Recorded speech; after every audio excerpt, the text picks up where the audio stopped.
Déjà, il est important de préciser que personne ne peut se réjouir de la mort d'innocents, de jeunes gens qui vont écouter de la musique. Voilà, à aucun moment je ne me suis réjoui de ce qui s'est passé. Maintenant, en France, lorsque l'on aborde cette question-là, qui est devenue un peu une question sacrée, hein, le 7 octobre est un peu devenu l'an zéro d'une période, quoi. On a la sensation que c'est un jour maudit pour certains. Bon, moi, il se trouve que c'est le jour anniversaire de ma fille. Donc, c'est comme ça, c'est la vie fait ainsi. Donc, c'est un jour de joie pour moi. Et je comprends que pour certains, et je le respecte, ce soit un jour difficile. Après, politiquement, c'est un jour qui est instrumentalisé pour définir un axe du mal. C'est-à-dire, à partir du 7 octobre, Israël et sa branche médiatique et sa propagande médiatique a fait en sorte que c'était euh, un jour où tout le monde devait s'accorder que c'était le jour de la lutte de la civilisation contre le terrorisme. Et c'est vrai qu'une bonne partie du monde, ce jour-là, le jour du 7 octobre, était avec Israël. Mais le 8 octobre, tout le monde s'est retourné, si vous voulez. Le 8 octobre, Israël a perdu la guerre parce que la réaction hystérique de Tsahal, de ce gang armé de Tsahal, 40 000 morts, 40, 50 000 morts, enfin bon, des femmes, des enfants. Euh, Aujourd'hui, ça n'est pas, la réaction, elle n'a pas été proportionnelle. Donc, traiter de terroristes l'un ou l'autre des deux parties, ça ne sert plus à rien. Je sais qu'il y a des hommes de bonne volonté aujourd'hui en Israël, c'est eux qu'il faut alerter pour qu'ils arrêtent. C'est fou, c'est dingue, c'est ces gens qui ne vivent que sur la destruction des autres. Et je pense qu'effectivement, le gang Netanyahou Tsahal, eh bien, il faut l'arrêter et les personnes qui sont les mieux placées aujourd'hui pour pouvoir les arrêter, eh bien, ce sont des Israéliens eux-mêmes. Et j'espère qu'ils vont y parvenir parce que Netanyahou est en train d'entraîner les Juifs dans une période très sombre de leur histoire. Et donc, je pense que moi, qui me suis toujours battu contre ces sionistes qui contrôlent une bonne partie des médias occidentaux, aujourd'hui, je veux dire qu'il ne faut pas oublier que le peuple, il y a une bonne partie du peuple israélien qui est prise en otage. Et, euh, et je pense il faut les aider à s'émanciper de cette mafia. Et donc, c'est pour ça qu'il faut être prudent parce que le peuple, il y a des innocents israéliens qui servent de bouclier humain à cette mafia meurtrière, assassine, raciste, Et donc, c'est pour ça qu'il faut être prudent parce que le peuple, il y a des innocents israéliens qui servent de bouclier humain à cette mafia meurtrière, assassine, raciste, xénophobe.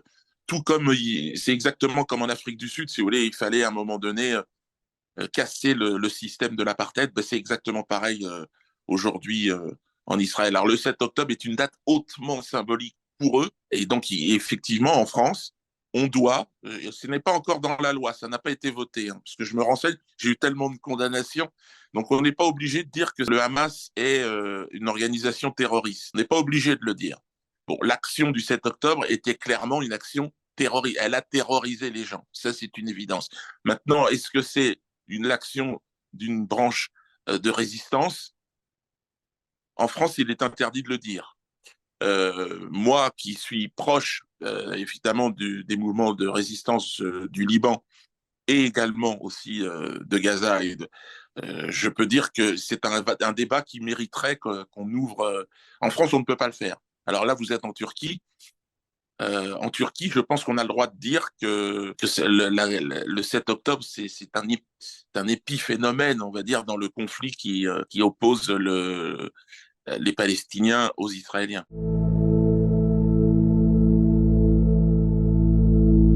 Alors le tout, c'est de pouvoir rester audible, selon moi, auprès de la résistance israélienne qui est en train de s'organiser.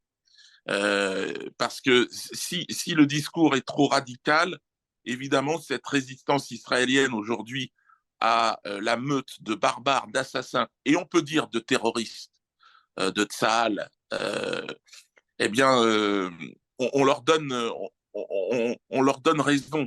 Donc il faudrait vraiment que le peuple juif dans son ensemble, la diaspora et le peuple israélien se mobilisent pour sauver les Juifs qui aujourd'hui sont sont vraiment dans une situation délicate. Je pense que ils n'arrêtent pas de pleurnicher et parler de pogrom, mais le pogrom, il arrive. Il arrive parce que la Shoah dont il nous parle en permanence, elle arrive. Elle arrive parce que le monde entier ne supporte pas ce qui est en train de se passer, que ce soit en Afrique, en Asie. Tout le monde est solidaire de ce qui se passe à Gaza et au sud Liban. Le peuple libre du monde ne peut pas concevoir qu'on puisse tuer des enfants comme ça. L'histoire des beepers, tout ça est absolument insupportable en réalité. On sent bien qu'on a affaire à une mafia organisée et extrêmement dangereuse qui est dotée de la bombe atomique en plus. Donc on ne peut pas. Leur objectif à Netanyahou et à ces sionistes ultra messianiques, on va dire, c'est de faire de nous des esclaves et nous ne serons jamais leurs esclaves. Et donc il y a aujourd'hui des juifs en Israël et dans le monde qui comprennent cela. Et donc, bon, il faut absolument que nous les aidions à résister et à rejoindre la résistance, l'axe de la résistance face à cette mafia qui est la plus grande mafia de toute l'histoire de l'humanité, qui organise toutes les atrocités en réalité. Hein. Derrière ce sionisme hystérique, derrière Tsahal, aujourd'hui, ben, vous avez tout ce qu'il y a de plus dégueulasse. Hein. Ça va des réseaux pédophiles à tout. Ils sont liés à toutes les atrocités en réalité, parce que c'est une fuite en avant et ils ne vivent que par la guerre en fait, c'est par la destruction de tout. Donc ils soufflent sur les braises pour que le monde s'enflamme. Et, euh, et je pense que voilà, il y a des hommes de bonne volonté aussi en Israël et ces gens-là, il faut vraiment les préserver, ne pas faire d'amalgame. Tsahal et Netanyahou ne sont pas les Juifs.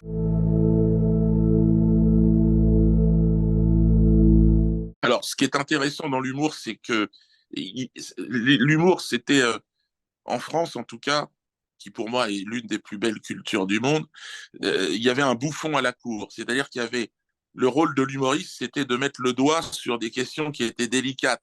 Aujourd'hui, on est confronté dans l'humour à la propagande sioniste, de la mafia sioniste, hein, qui ne représente pas encore une fois, mais je le répète à chaque fois, c'est important, qui ne représente pas les juifs dans leur ensemble. Ils contrôlent la culture par Hollywood, par les médias, leurs chaînes d'infos, et donc ils contrôlent aussi l'humour. Moi, ils m'ont fait condamner, par exemple, 35 fois parce que mon humour, ça leur plaisait pas. Il y a d'ailleurs un grand poète français, martiniquais, qui disait de moi, Dieudonné, rire avec la souffrance nègre, avec l'histoire des Noirs, vous allez déranger du monde. Cet homme, c'était Aimé Césaire. Eh bien, moi, je pense que l'humour peut aider, mais effectivement, j'en suis le témoin et en même temps, je dirais la preuve qu'ils ne supportent pas que l'on puisse rire. Un esclave qui se met à rire, pour eux, c'est le diable, quoi. Alors que c'est eux qui incarnent, par leur volonté messianique de faire de nous des esclaves, le diable, parce que l'homme n'est pas né pour être un esclave, quoi.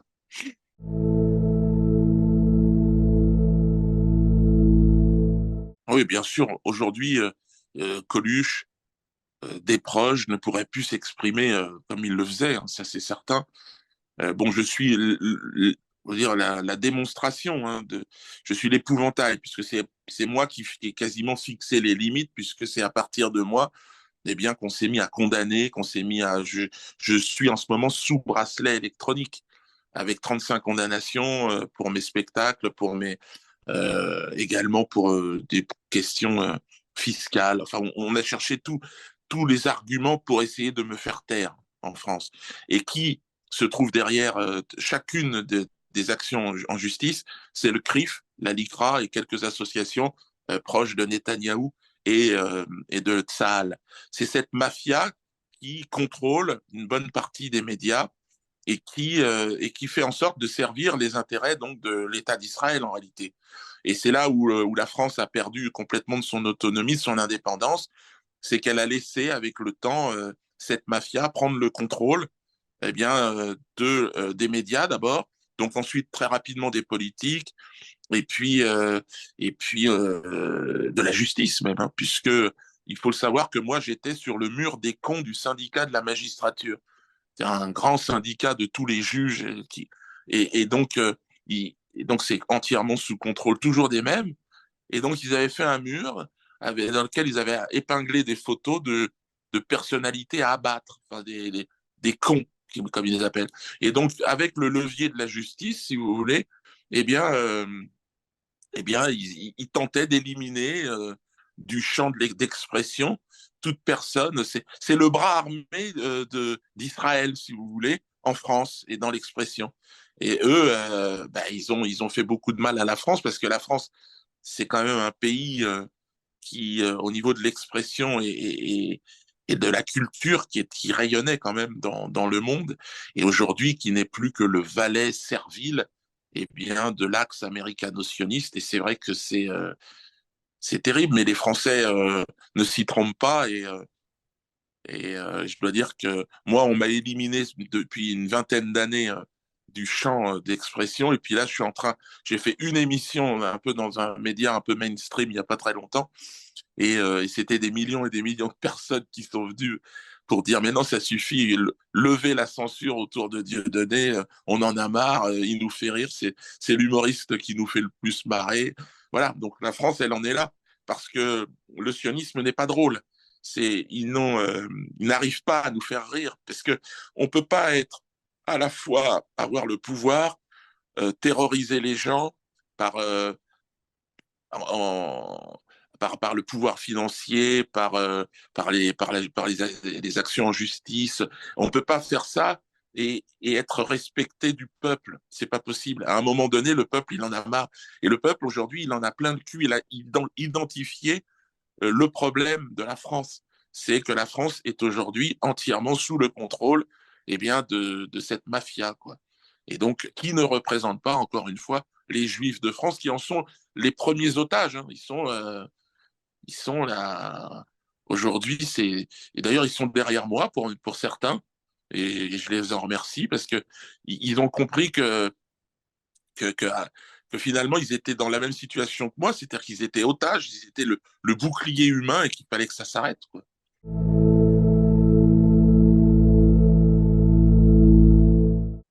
J'ai demandé pardon par l'intermédiaire en plus d'un journal israélien. J'ai demandé pardon aux Juifs qui auraient pu être blessés, choqués, heurtés par mes outrances, on va dire, d'artiste et d'humoriste. Parce que lorsque vous êtes un humoriste et vous êtes en plus en réaction face à des agressions, vous pouvez parfois aller trop loin. Et l'objectif n'est pas d'attiser la haine entre les communautés. Ça n'a jamais été mon objectif. Et si je l'ai fait, parce que je l'ai fait, certainement, à un moment donné, en tout cas, ça a été perçu comme ça pour certains, je pense que c'est important de s'en excuser, de demander pardon. Alors, en plus, dans ma foi, qui est la foi chrétienne, moi je suis un croyant chrétien, le pardon, c'est quelque chose de central. Jésus a pardonné. Jésus a pardonné même et pardonne encore au peuple dont il est issu de lui avoir réservé le sort qu'il lui a réservé. Sur la croix, il demande pardon. Enfin, il leur accorde le pardon. Et, il demande pas pardon, lui. Mais et encore, il le dit parfois, pardon. Il demande pardon. Enfin, le pardon est au centre de la foi chrétienne. Et donc, pour moi, c'était normal de le faire.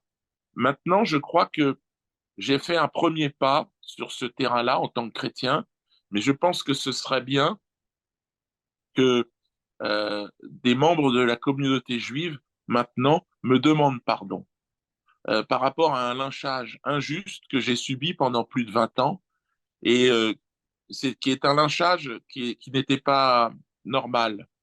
Et donc, je crois que le peuple juif est en danger aujourd'hui parce qu'il est instrumentalisé, parce que le sionisme s'en sert comme d'un bouclier.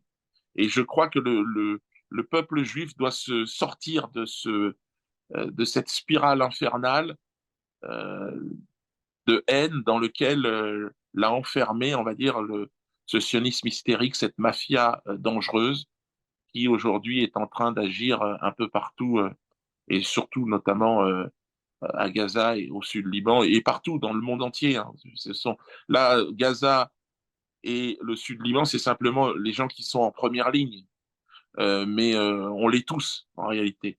Et parce que, et on l'a vu notamment avec les beepers, on l'a vu avec, c'est une mafia qui est extrêmement dangereuse, extrêmement agressive, qui ne respecte aucune règle et qui, certainement parce qu'elle est malade psychologiquement, hein, c'est possible. Alors, elle est dans une sorte de fuite en avant messianique. On ne sait pas très bien exactement ce qui domine un petit peu à la volonté aujourd'hui de cette armée israélienne et à Netanyahou, de Netanyahou. On ne sait pas exactement ce qui, mais c'est de la maladie.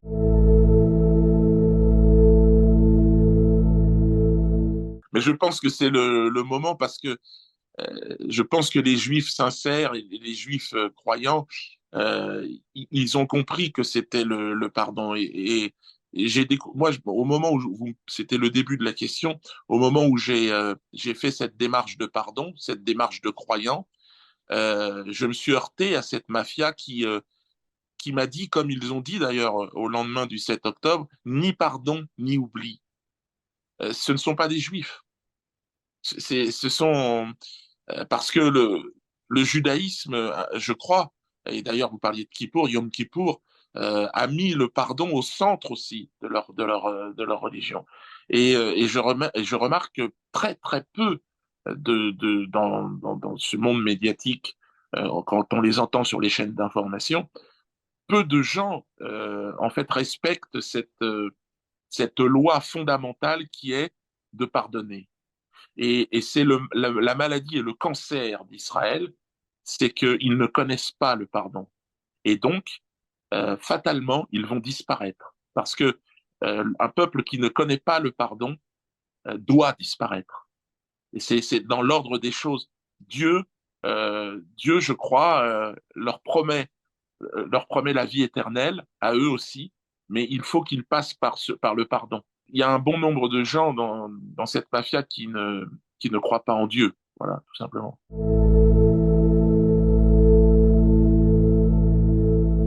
Oui, je suis très proche et très ému et touché de parler de cela parce que ce sont des gens que je respecte vraiment profondément. Quand je vais au Liban, à Beyrouth, j'ai passé du temps dans les quartiers là qui sont aujourd'hui bombardés avec des gens extrêmement bien, enfin que je juge moi correspondent à mon style de vie, à ma sensibilité. Des gens qui sont très proches de l'Afrique. C'est extraordinaire la résistance libanaise et le Hezbollah, pour ne citer que le Hezbollah, c'est des gens qui font la jonction entre les chrétiens, les musulmans. Ils ont réussi à vivre, à tisser des liens. Et moi, je me sens bien au milieu de ces gens. Ce sont des gens qui sont là pour la paix, qui aiment la famille, qui ont un sens aigu de la famille. Je connais des familles, des enfants, des pères, des mères là-bas. J'espère vraiment de tout cœur qu'ils ne vont pas subir la folie meurtrière de ces assassins et de ces terroristes de Tsahal. Je suis de tout cœur avec eux dans le combat qu'ils sont en train de mener parce que c'est un combat pour la dignité, ce sont des gens simples, des gens croyants, des gens qui aiment l'humanité. Alors il y a aussi, comme partout, des fous, mais je pense pas que les représentants que j'ai pu rencontrer là-bas, je pense pas que Nasrallah était un fou. Et je crois qu'il s'est engagé sur ce chemin euh, de de la réplique et de la violence. Je crois que face à cette mafia, ça n'est pas le bon chemin. On ne peut pas gagner sur ce terrain-là. Mais bon, aujourd'hui, je soutiens évidemment la résistance libanaise face à Tsahal, même si je ne suis pas un guerrier, je veux dire. Je, ce serait trop facile mais je suis évidemment de leur côté. Je trouve ça insupportable que l'on puisse attaquer ce pays et tuer des femmes et des enfants libanais. Ça me, je suis, je pense à eux au moment où je vous parle. Je pense à avec ces enfants avec qui j'ai mangé, avec leur mère, avec leur grand-père, avec. Et ce sont des gens bien, vraiment.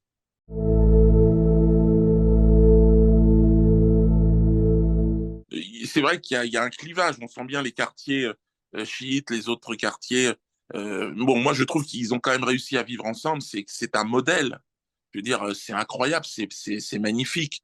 Et le côté chiite, le côté du Hezbollah, c'est un côté, on vit bien. C'est vraiment. euh, Vous savez, moi, il y a des Camerounais qui sont venus me voir en spectacle il n'y a pas très longtemps. Et le racisme, il existe une forme un peu de, on est un peu utilisé comme de la main d'œuvre. Les Camerounais là-bas, il y en a certains, et notamment les femmes qui vivent des moments difficiles. Je dirais que en toute objectivité et du côté du côté du on va dire des quartiers du Hezbollah, les côtés chiites, il y a moins de racisme. Je vous le dis, hein, je vous le dis, je veux dire, il y a, en tout cas pour les employés, moi j'ai pas du tout senti ça, ce sentiment-là. Hein, ça s'est très très bien passé côté, parce que j'adore le Liban et j'aime bien les deux côtés. Je me sens bien d'un moi des deux côtés. Mais vous parliez de racisme, donc les gens qui viennent travailler au Liban, ils me disaient que c'était bon voilà, les Camerounais sont tous venus me voir, enfin beaucoup de gens sont venus me voir et en me disant c'est dur pour nous parce que il y a beaucoup de Libanais, il y a une diaspora très importante en Afrique et il y a parfois un comportement un peu colonial des Libanais hein, qui viennent exploiter. Bon, je sais qu'il y a beaucoup d'Africains. Il y a un lien entre les Libanais et l'Afrique qui est très très puissant et très très fort. Mais il y a aussi, et c'est mon rôle de le dire puisque je suis Camerounais, moi, c'est mon rôle de dire attention, prenez soin de nos femmes, respectez-les, prenez soin de des Africains qui viennent travailler au Liban parce que c'est un déracinement, parce que c'est dur, et puis respectez-nous, respectez les Africains. Quand vous êtes, vous, les Libanais en Afrique, on vous aime, on vous a accueillis, vous êtes comme chez vous, respectez-nous aussi. Parce qu'il y a aujourd'hui oui, je vous dis, des gens, des Africains au Liban qui parfois sont exploités de manière un peu excessive, quoi. Bon, mais autrement, globalement, le Liban est un pays extraordinaire. Qui, c'est vraiment un modèle de société où il y a de tout. Et je dirais que les mouvements chiites libanais, c'est un mouvement extrêmement. Moi, je me suis senti comme chez moi, là-bas. Accepté, accueilli avec les familles. Et puis, ils vivent. Voilà, évidemment, il y a un peu moins d'excès, il y a un peu moins d'alcool, il y a un peu moins de mais moi, ça me va, je bois pas. Donc, je trouve, je me sens bien là-bas, quoi. Je me sens bien. Et puis, mais l'autre côté aussi, je peux pas dire, les chrétiens libanais, bah, je les connais bien et je m'entends très, très bien avec eux. Et en fait, c'est un pays qui représente bien ce que le monde, quoi. C'est-à-dire, et ils ont réussi là-bas à faire ce qu'on n'arrive plus à faire, c'est à faire en sorte que les gens vivent ensemble, quoi.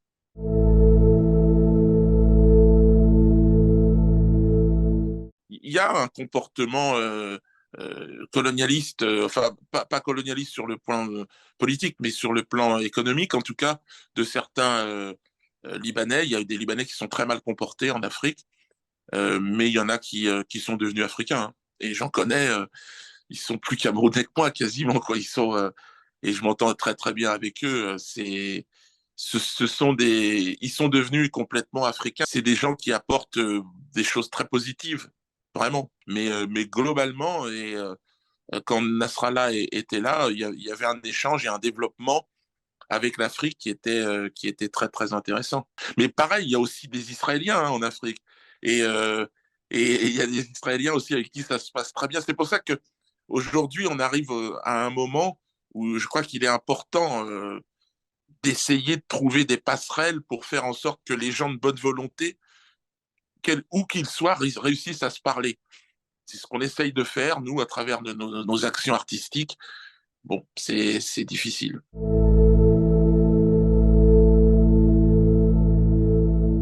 Alors, c'est grâce à Stéphane Blais que j'ai découvert la Turquie. Et bon, ben, pour moi, c'est un pays qui va incroyable. Enfin, c'est l'image que la France, que les médias sionistes donnent de la Turquie lorsqu'on en est en France et lorsque découvre la Turquie, ça n'a absolument rien à voir. C'est un pays vraiment puissant économiquement au niveau de la créativité et de la puissance industrielle. L'image de la Turquie, sachez-le, pour les Turcs en tout cas, l'image que les médias occidentaux, la propagande sioniste, appelons-la comme ça, de cette mafia sioniste qui ne représente pas les Juifs, je le précise toujours, et donne de la Turquie, c'est une image catastrophique d'un pays et Erdogan qui serait un personnage hostile à l'Occident. Enfin bon, quand on arrive en Turquie et qu'on découvre la Turquie, on est étonné déjà.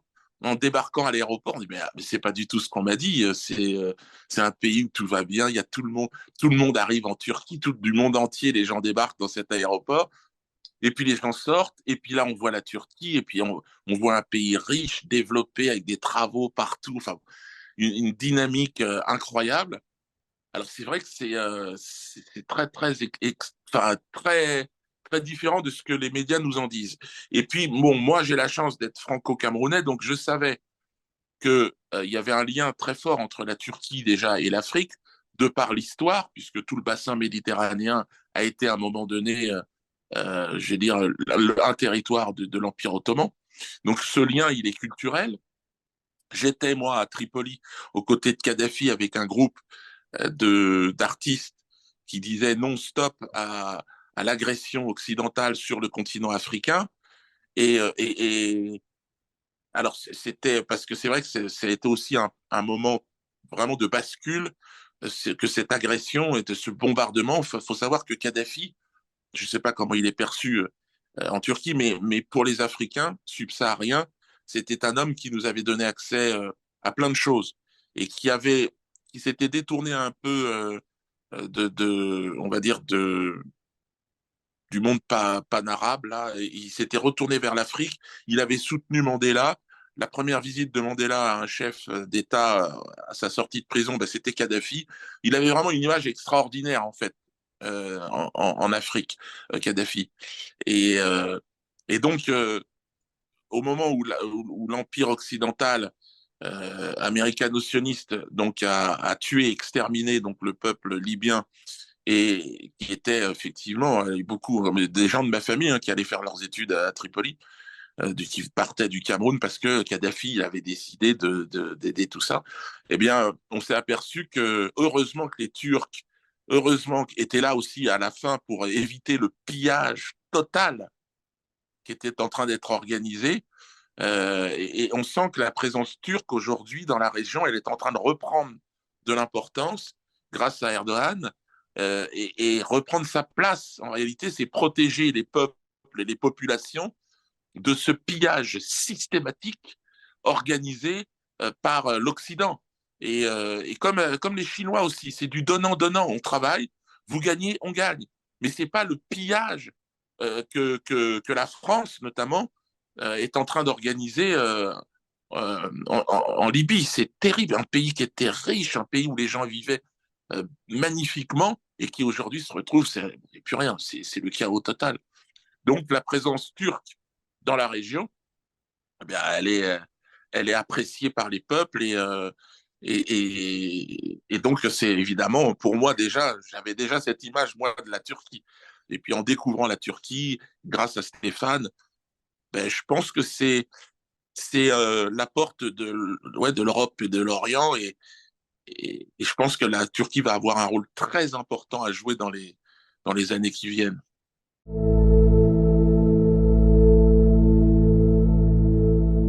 Je pense, je ne le connais pas, je ne l'ai pas rencontré, mais je pense que c'est un sage et que le monde politique est un monde de loups et de renards. Et je crois il a su mener, et le peuple turc, en tout cas, il a su le relever et relever l'image de la Turquie dans le monde et notamment en Afrique. On l'aime en Afrique, on aime Erdogan. On aime aussi Poutine, hein. On aime ces gens qui face à un pouvoir qui est quand même énorme, colossal, réussit à faire en sorte de faire exister la Turquie. Et puis je crois qu'il est habité par une idée de cette Turquie qui a, à un moment donné, éclairé le monde, je crois. Il est pas. Alors évidemment, l'Occident n'aime pas parce que l'Occident a envie d'être le phare. Mais je crois que la Turquie pourrait être un bon mélange dans le monde pour éclairer et pour être effectivement un phare. Ou alors c'est la guerre généralisée. Je pense que la Turquie a. Moi, je m'entends. Vous l'avez compris. J'ai plutôt beaucoup d'admiration pour cet homme. Bon, euh, je, je crois il a effectivement un rôle à jouer. Et là, de toute façon, on est au pied du mur tous. On est en train d'attendre. On va voir ce qui se passe.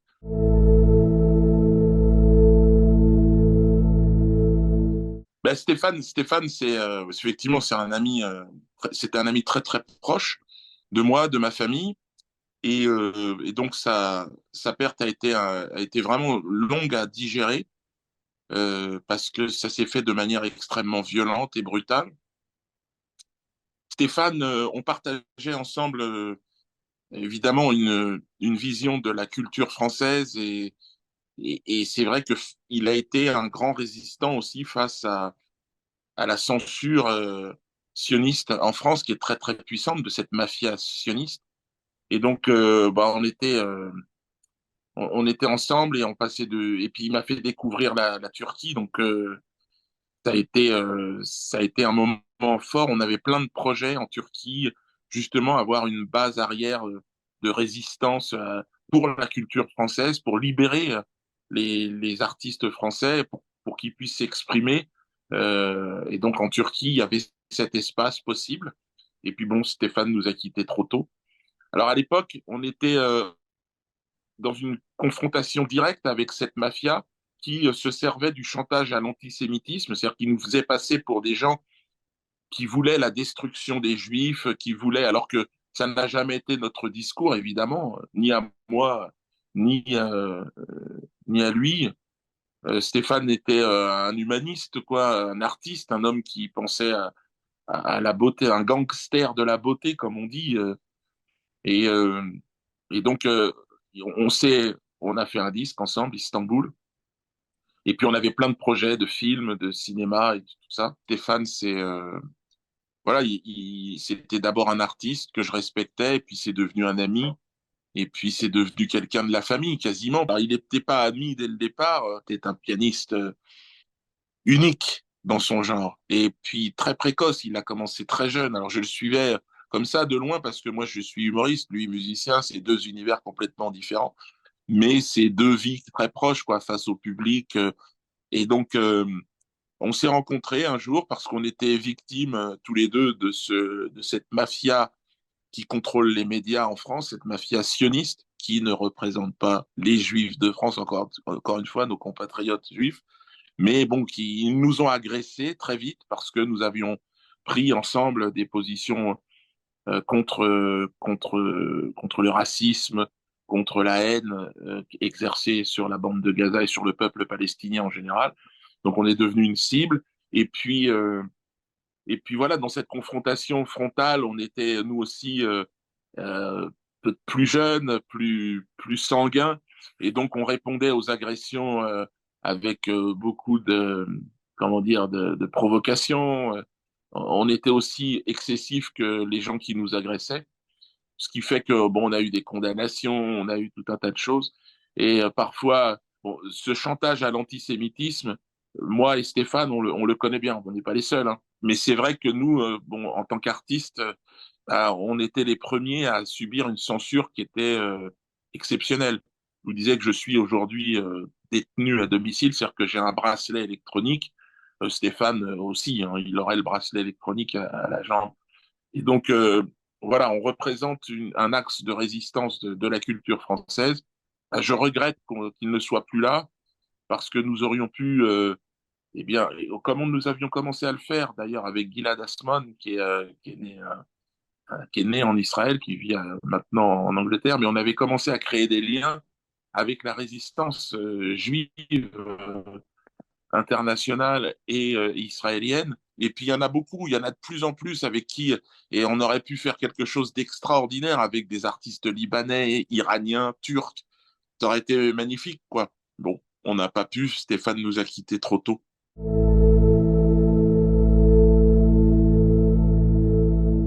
On était en contact la veille. C'est incompréhensible. Il avait une série de concerts en Turquie, un peu partout, des projets qui arrivaient. C'est inconcevable. Il a eu son propre fils au téléphone. Il devait le rappeler. Euh, les circonstances sont terribles, mais bon. Euh, voilà, je n'étais pas à ses côtés ce jour-là et c'est difficile. En tout cas, il était, c'est vrai, très perturbé pour des questions qui étaient des questions de couple. Il y avait des pressions aussi. Il sentait des pressions, mais pas particulières, quoi. C'était pas. Et puis, c'était pas un enfant non plus. C'était un homme qui avait déjà surmonté toutes les situations particulières qu'un homme peut rencontrer au travers de sa vie. Donc, il n'y avait rien de particulier à ce moment-là.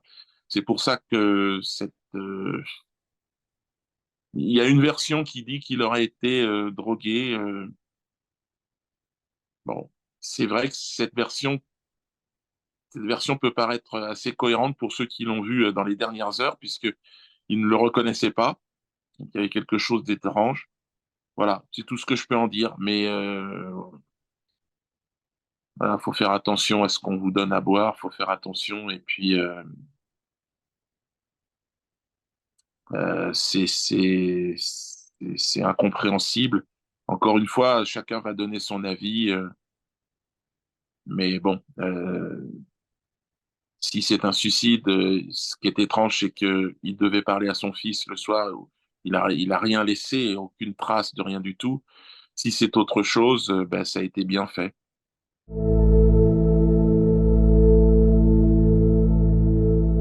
Il est énorme, l'héritage de Stéphane. Je pense il aurait pas, il pouvait pas imaginer à quel point, en fait, il avait marqué. Alors, je pense qu'il le savait au piano, dans son art à lui, il avait effectivement repoussé un peu les limites, mais dans sa résistance culturelle, je pense que, oui, son nom sera retenu pour les générations qui viennent, ça c'est sûr. C'est un des rares artistes qui a enjambé, on va dire, son époque et les générations, qui a su être reconnu dans un système qui était en train de basculer dans le sionisme hystérique et qui a su vraiment résister. Il connaissait bien ce système, il connaissait bien, pour avoir été des deux côtés. Et bah, des gens comme lui, il y en a plus, quoi.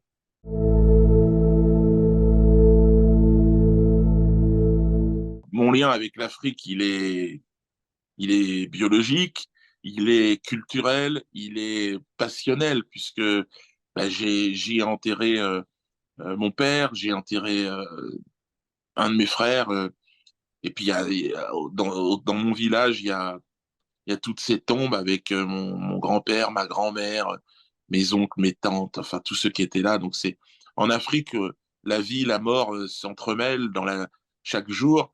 Et donc à la mort de mon père, je suis devenu responsable aussi de ma famille. Et donc j'ai une responsabilité. Nous sommes des Ewundo. Et dans notre culture, voilà, un chef de famille, eh bien, à la mort du père, du patriarche, eh bien, voilà, et son fils, le fils, il y a un fils, le fils aîné, en général, il reprend le flambeau. Donc, voilà, je m'occupe maintenant de mes frères, de mes enfants. Et bah, c'est important, oui, c'est important parce que c'est un continent très puissant, très fort. Alors, c'est la transmission orale qui domine, et donc c'est une transmission qui vient par la voix, mais aussi par les tripes. C'est la musique, c'est le rire. C'est un continent qui est en train de se développer de manière incroyable. Et on parle de la Turquie, mais il y a aussi la Chine qui est aussi très investie dans le continent. Et, euh, et donc, doucement, la domination occidentale est en train de disparaître. Et il y a des Africains, des générations de Camerounais, de Congolais, de Centrafricains, de Nigérians, qui sont en train de faire des choses extraordinaires. Et donc, on ne reconnaît plus le pays, si vous voulez. On est passé d'un moment où il n'y avait pas d'eau, pas d'électricité, à l'époque où les enfants sont tous connectés. Aujourd'hui, je communique avec mon village sur les réseaux et c'est incroyable, quoi. Quand je pense à mon père, à mon grand-père, il fallait qu'un courrier arrive au bout de 2 mois, un colis, et ça prenait des. Là, maintenant, le monde a complètement changé et on a une jeunesse africaine qui est complètement connectée et qui s'est éduquée avec les réseaux, qui s'est éduquée avec l'intelligence artificielle. Donc, c'est terminé, on ne peut plus lui raconter n'importe quoi. Donc, nous sommes l'avenir, nous sommes les sociétés qui vont effectivement se développer dans les décennies qui viennent et donc, il y a une énergie, une jeunesse. Il faut savoir on a un niveau de la population, la moyenne d'âge en Afrique, elle est extrêmement jeune. Donc, vous mettez ça plus effectivement les technologies et fatalement, c'est un continent qui va exploser véritablement. Et puis, il y a tout à faire. Là. C'est immense, c'est riche en matières premières et maintenant en compétences, puisque grâce à la technologie, bah, on rattrape ce retard de manière. Enfin, c'est hallucinant. Donc, oui, je suis non seulement attaché à l'Afrique, mais je veux participer au développement de mon pays, de mon peuple et je sais que nous vivons des moments, des instants extraordinaires, exceptionnels.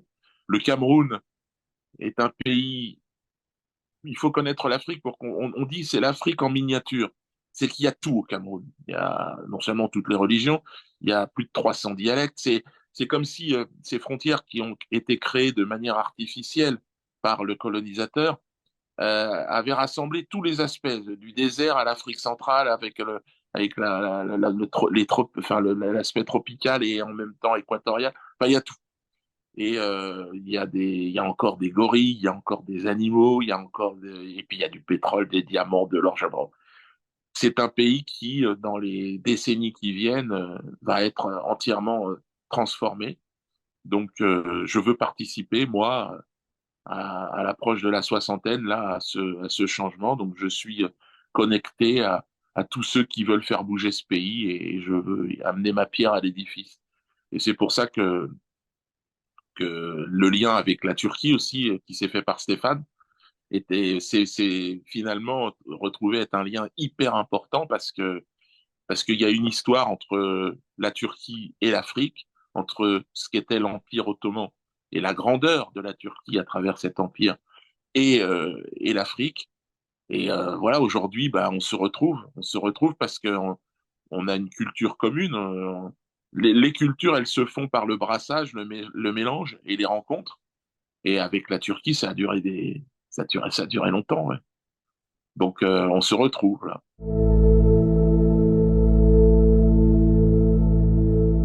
C'était prévu. Et puis Stéphane nous a quittés. Et en fait, on avait plein de projets, notamment un centre culturel où on aurait pu, et je pense qu'il n'y a qu'en Turquie qu'on pouvait le faire, un centre culturel qu'on pourrait appeler Stéphane Blais d'ailleurs, et dans lequel on pourrait réaliser ces rencontres. Je pense pas qu'on puisse faire ça ailleurs qu'en Turquie. C'est de pouvoir rassembler des artistes qui viendraient ouais, d'Iran, d'Israël en même temps, d'Afrique, des Amérindiens, des Papous, simplement pour dire que le monde, il est pas seulement, enfin, il est en train de s'émanciper de cet axe américano-sioniste. Et je pense que la Turquie est le point de basculement. Quand la Turquie va basculer dans les BRICS, alors là, qu'est-ce qui va se passer? On sent bien que c'est le pays charnière, quoi. Et donc, peut-être que Erdogan ira jusque-là, on verra.